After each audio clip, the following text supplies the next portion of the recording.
are now tuned into DAR Sports Media. The NFL divisional previews continue.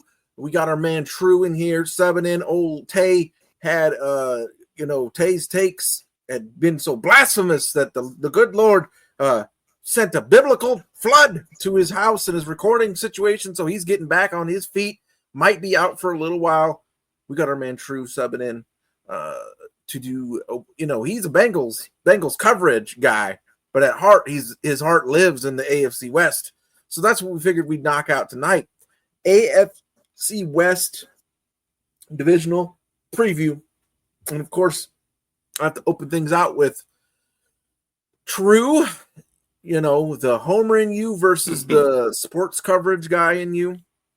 Are we bold enough yet to say that the Broncos are ready to give the Chiefs a real run for their money for this division this year? Oh, boy. Yes and no. I say yes and no, because I think the Broncos to go 10-7 last season, go 10-7, put forth what they put forth to actually make the playoffs. And obviously they were in way over their heads when it came to the playoffs. But to do what they did last season, I think there is something to build upon. And a year or two ago, that was not something we thought would even be possible. So when you look at what they have, I think defensively, the Broncos, it's always been the strong suit for the Broncos is their defense. But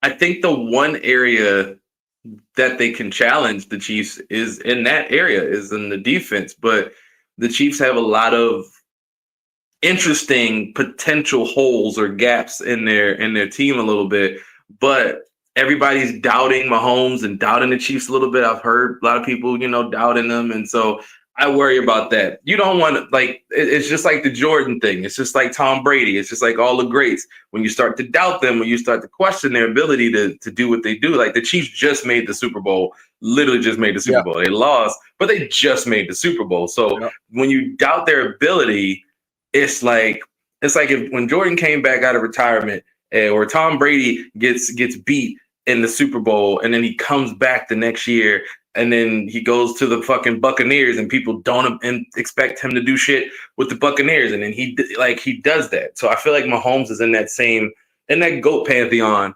and I worry about that. But also, when you are that great, you can kind of sleepwalk through the regular season, just get wins, and then go into the playoffs and still make it happen. But I think I could see another 10-7 season for the Broncos, maybe 11-6 at best. I don't see them surprising everybody and going 13-4, 14-3, some type shit like that. But I think they'll do just enough to get by. But if I were to worry about any other team besides the Chiefs potentially getting a wild card spot, I'd probably look at the Chargers. We'll get to them. As far as the Broncos, I just think it's still a year away, man. I still don't quite know about their weapons. I love RJ Harvey. I really like the running back room all of a sudden, actually, with RJ Harvey and Audric Estime from last year. This defense looks like it's going to be fucking gross. With the addition of Dre Greenlaw, DJ Jones coming back, the defense that was already pretty damn good. Adding those two guys, and then first round draft pick Jahdae Barron going to what was already an excellent secondary. The defense is going to be nasty. I like what they've done with the running backs. Obviously Bo Nix, if he gets 10% better in his second year, you're talking a guy who's in the top 10 quarterbacks in the league at that point, I think. I just don't know about the rest of the weapons. I'm a guy who's the other day I called Cortland Sutton. I called him the rich man's Mac Hollins. Right? I don't understand. I don't understand why I hear this guy's name so much. 7 seasons and 5,000 yards. I just don't. I don't get it. I don't get why I hear about him so much, and he's getting wide receiver 1 deals, and I just don't get. Nice player, but I just feel like, if you're telling me you're going to take down the Chiefs and take that next step, I just don't. And Cortland Sutton is what you're heading into battle as your number one perimeter weapon. It's just not doing it for me. The Chiefs, for me, I mean, great draft pick. It looks like in Josh Simmons, fixed that offensive left tackle spot. Jalen Royals is a very interesting sleeper type gadget player. But other than that, I don't know how much more they moved the needle from what was going on with them last year, which means that they'll still probably win this division. I just don't know what their ceiling is past that. I think that the Kelsey thing is kind of over with. They didn't really shore up the wide receiver 1 situation, although it looks like some questions. Maybe Rashee Rice is going to be able to play, maybe not. There's some arbitration stuff going on right now with his case. It's kind of all over ESPN and things like that. But even he only had one good year of production where he looked really good, but we still don't know. He missed a whole season, and now this distraction. So I don't know how much they really moved the needle on improving, but you're talking about a team that went to the Super Bowl and didn't really lose anything that was too crucial. I mean, their key departures are Joe Tooney, good guard, but you'll be all right without that. And then past that, what are we talking about? DeAndre Hopkins, whose best year was 3 years ago. Justin Watson, a nice, third or fourth option. So it's a team that I don't know what their ceiling is, but I'm not going to count them out either with that man Mahomes. What was the the stat on them last season as a 15-2 team like that, like the worst win differential or something like that? I can't remember. They had one of the worst win differential, but they also set the all-time record for how many straight games that were decided by less than 5 points that they won. They won like 19 straight games that were decided by less than 5 points. Which is a hell of amount of luck. Or if you're watching, you would say maybe the referees had something to do with it, which is always the case. There's always that. There's Andy Reid, and that's what having a top 10 defense, the best quarterback, and the best coach will do for you. Like that's just what it will do. Those three things in combination. That and like I was talking about, I think last season, there used to be this thing that would happen with the Patriots, remember the Dynasty Patriots I'm talking about, where just playing them, they would get into your head so much that you would start doing crazy things that were shit that you don't even do. But you're doing it because you're overthinking things, trying to overcome the Patriots. And in doing that, you're fucking over. You know what I'm saying? You would have won the game if you just would have done your thing. But instead, you're not just doing your thing, and you end up losing. Yeah. I'll say this. I don't see another 15-2 season for the Chiefs. I think they got extremely lucky. But in the same breath, I could see a 13-4, 12-5 type year for them, which is, quote unquote low for them. But if we've thought about it, I mean, in the years that they've, made Super Bowls and won, they kind of coasted to a 15-2 record last year. They coasted the year before, they coasted in the regular season, or at least it feels like you're coasting because Mahomes is so good and how they've done things, and they're such a proven team. As far as schedule is concerned, I think they definitely could get 12 wins out of that schedule, depending on, health and everything like that. But Mahomes has made magic with without vastly improving without vastly improving the team in terms of certain areas. I would love to see more improvement, obviously, in their receiving core, because I think I would love to see him with a true one. I don't think they've had a true one on that roster, in my opinion, in quite some time. But at least in the way that like a Joe Burrow has a Jamar Chase, whoever is in Minnesota has Justin Jefferson, guys like that. Even if you want to say like a Dak Prescott has a CeeDee Lamb, type shit. There's not that Montana Rice connection And I think if Mahomes had, I know Travis Kelce has been like the guy, but Travis Kelce's getting old. He obviously cares more about doing podcasts with Taylor Swift than he does football like that. Big numbers, buddy. Big numbers. Yeah, I saw those numbers, but it's like, I get that. But it's like, once you've won at the level that they wanted, they got 3 chips. Like, Yeah. you know what I'm saying? Like it's easy to slightly fall off. I mean, hell, Brady got a couple of them, and then he didn't make the Super Bowl for 10 more years. So, you know what I mean? Like, that's reality of what could happen, even when you're the GOAT. That's how it goes. So, but I think they'll be motivated after losing in the Super Bowl. I could very well see this team going back to the Super Bowl, and I missed a couple of the other shows about the other divisions, but I just don't. I think this division obviously still runs through Kansas City. It will continue to run through Kansas City, but the Chargers could be a sleeper. We'll get to that. So a team that we've hinted at, we're both pretty damn intrigued by, these Los Angeles Chargers. Now, I'd be more intrigued if it was not for the fact that they lost one of the best offensive tackles in the league. Rashawn Slater got injured during training camp. But how many teams can say they lost an All-Pro and then they can slide over a Pro Bowler in his spot? Joe Alt going to flip to left tackle. Honestly, it feels like left tackle for Joe Alt and right tackle for Slater is kind of a natural fit when he comes back. So, We'll see how that ends up going because Alt is fucking huge, 6'9", and Slater's a little bit more compact and straightforward. So, maybe when he comes back. But so the Chargers did everything that you wanted to see them do over the offseason. I was very I praised them a lot in our offseason review pods. Adding Mekhi Becton, adding a center, adding 2 centers actually. Trying to help with the wide receiver position with Trey Harris. They just brought back a guy who was a little slowed down and he wasn't fast before, Keenan Allen, but between Trey Harris, Keenan Allen, second-year Ladd McConkey, not a bad group, not a horrible group. You still would like to see somebody, maybe if Ladd McConkey, again, second year, 10%, gets 10% better, maybe he's on the verge of being a legit wide receiver 1.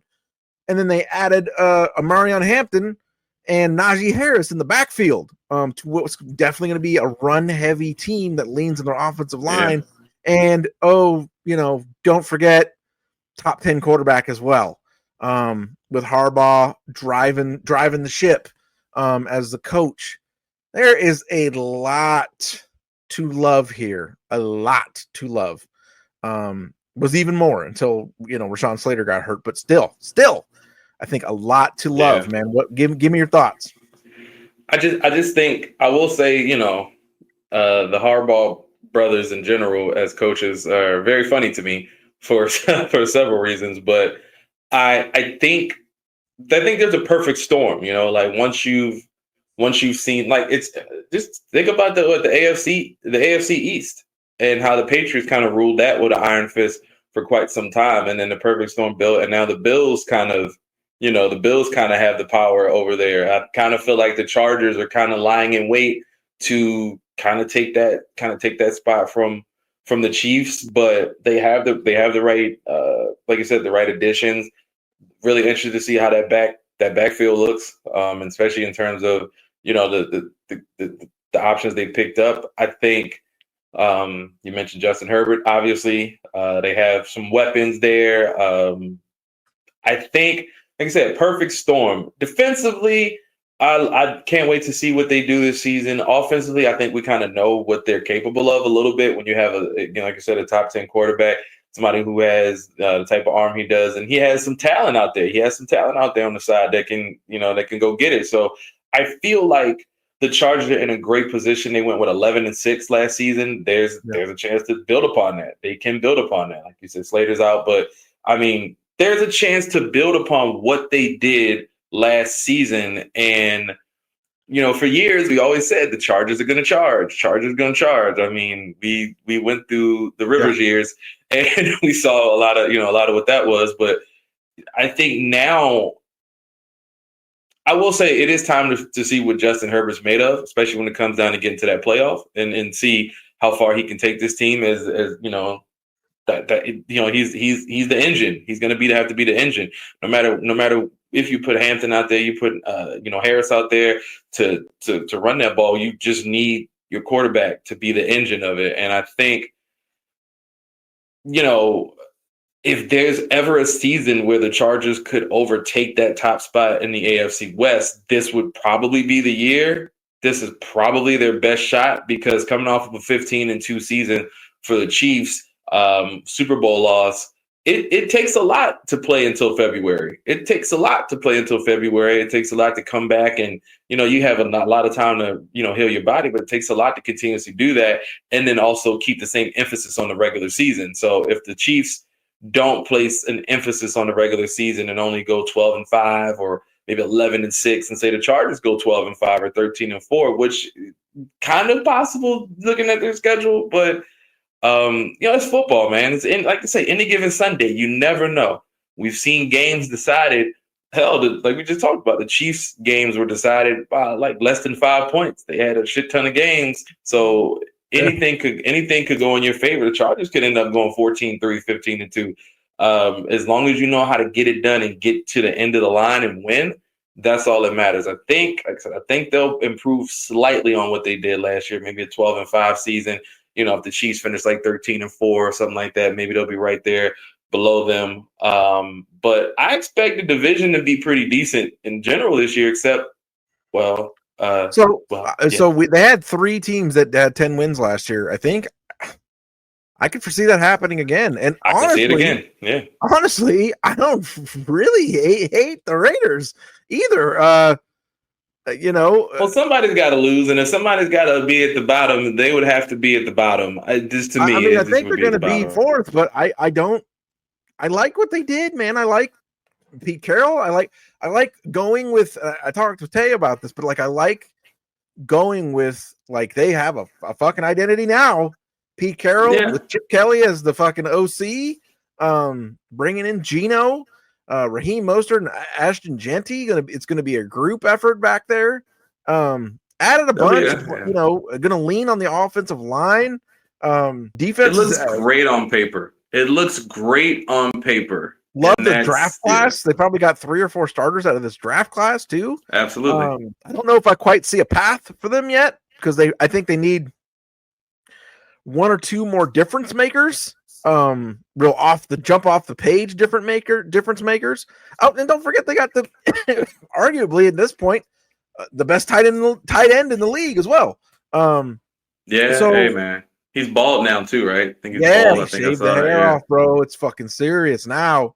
We're looking at 1,500, 2,000 yards. He's one of them seasons. Man. Brock Bowers, nasty business. So without 1 or 2 more jump off the page difference makers, it's hard to see a path for them not being. Yeah. But I still feel like even in 4th place, I still feel like, hey, in other divisions, this might be a 9-win team.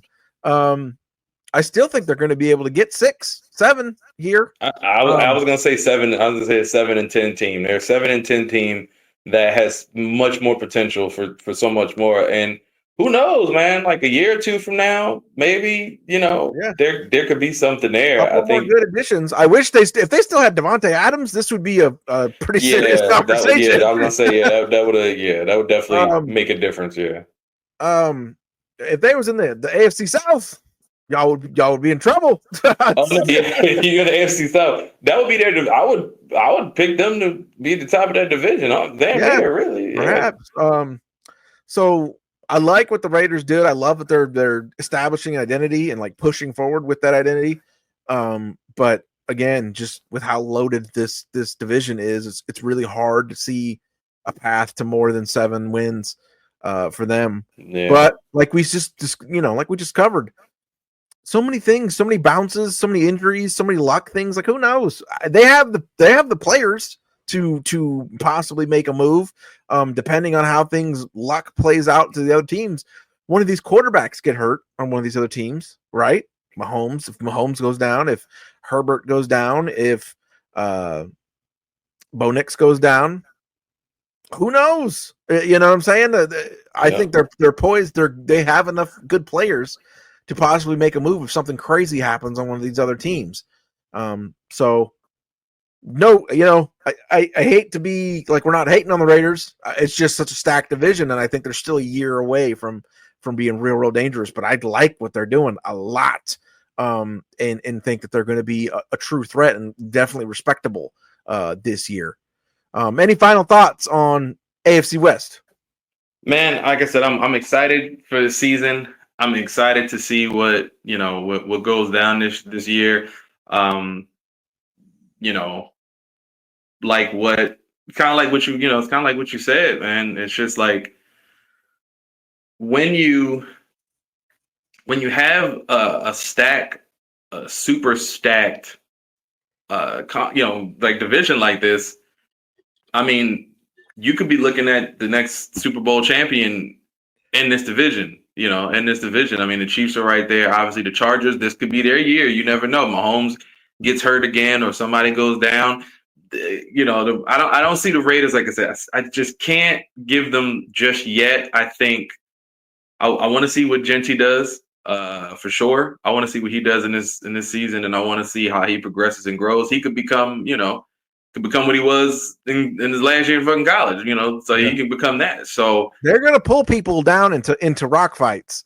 They have a decent defense, and they're going to run the shit out of the ball with a good offensive line and a group of really talented backs. So, once you do that, once you drag people down to your level, even then, because I will say about the Raiders, they do have a dangerous combination in the fact that you have a run game like that, but you also you got your tight end and you can just toss that motherfucker to him and he knows how to get it done. So there's a dangerous element there. We saw last year, even with the team they had last year, the Raiders could still sneak games on several teams. They could still sneak games on teams that, didn't take them seriously. So I don't think any team should take them lightly. But I think, like I said, if I had to rank them, 1, 2, 3, 4, probably the same as it was last year. Chiefs 1, Chargers 2, Broncos 3rd, Raiders 4th. But this should be another. I could see